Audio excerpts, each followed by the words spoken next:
শেখ হাসিনা তো পালাতে পারছে, আপনারা কিন্তু পালাতে পারবেন না। একদিকে আইন শৃঙ্খলা বাহিনী, একদিকে সেনাবাহিনী, একদিকে আমরা জনগণ, বিপ্লবী ছাত্র জনতা। কাজেই কোনো ধরনের নৈরাজ্য করার দুঃসাহস আপনারা দেখাবেন না। 15ই আগস্ট কেন্দ্রিক আপনারা জানেন যে একটা নৈরাজ্য তৈরির যে এই যে পলাতক প্রধানমন্ত্রী যে ইনস্ট্রাকশন দিচ্ছেন তার নেতাকর্মীদের মনোবল চাঙ্গা করার জন্য, আমরা বলেছি দেশের মধ্যে ওবায়দুল কাদের সহ আরও যারা এই গণহত্যায় জড়িত তারা দেশের মধ্যে ঘাপটি মেরে আছে এবং গোপালগঞ্জে দেখেছি আমরা তারা আস্ফালন ছেড়েছে। অনতিবিলম্বে তাদেরকে খুঁজে খুঁজে গ্রেপ্তার করা এবং ছাত্রলীগ যুবলীগের সন্ত্রাসীদেরকে ওবায়দুল কাদের নিজেই লেলিয়ে দিয়েছেন।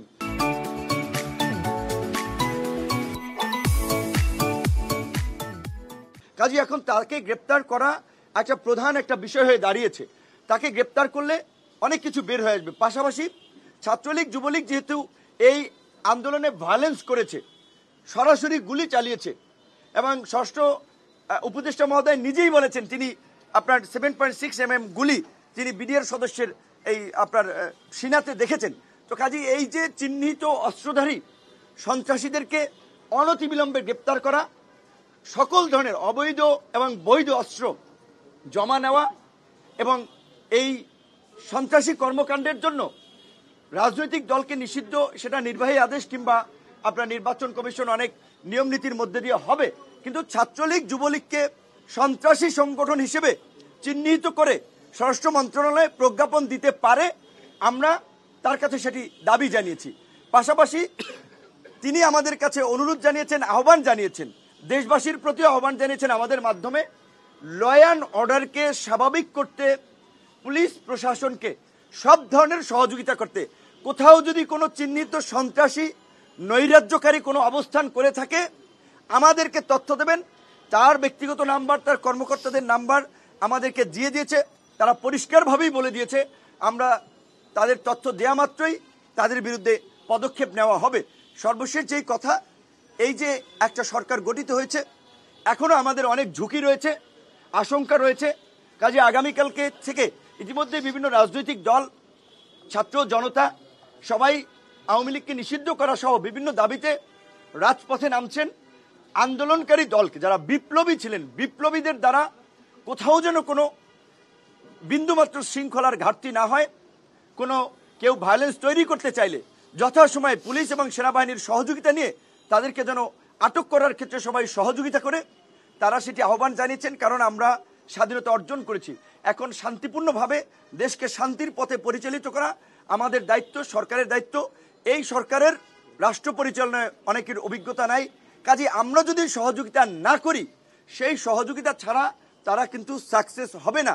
তাই সাংবাদিক, বিশেষ করে গণমাধ্যমকে প্রকৃত অর্থে ফোর্থ স্টেট হিসেবে রোল প্লে করার আমি মনে করি সময় এসেছে।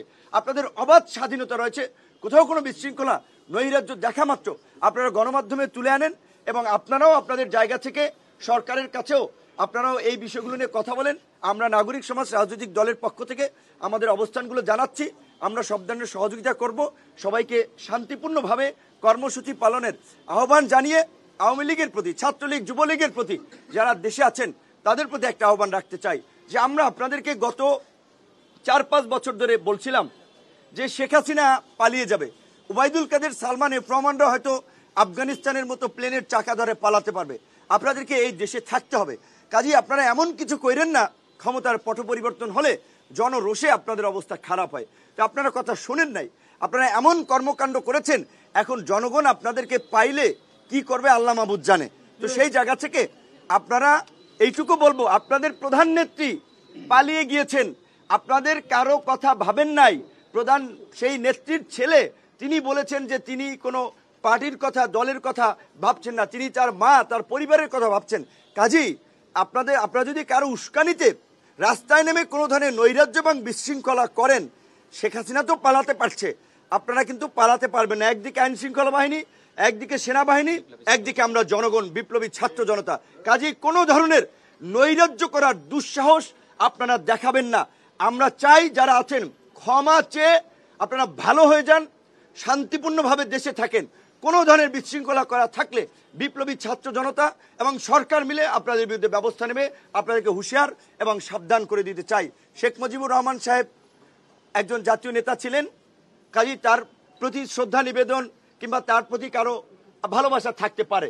এখন দেশের যে পরিস্থিতি, এই পরিস্থিতিতে যদি আপনারা এই ধানমন্ডিতে শোডাউন দেওয়ার প্রস্তুতি নেন, গোপালগঞ্জে আস্ফালন দেখানোর চেষ্টা করেন, তাতে এই দিকের যে ক্ষুব্ধ ছাত্র জনতা, আপনারা কিন্তু স্বাভাবিকভাবেই রাস্তার যে পরিস্থিতি আপনারা দেখেছেন, প্রাণ নিয়ে কিন্তু ঘুরে ফিরতে পারবেন না। কাজেই দয়া করে আপনাদেরকে অনুরোধ করব, এই নৈরাজ্য তৈরি করার বিন্দুমাত্র দুঃসাহস দেখাবেন না।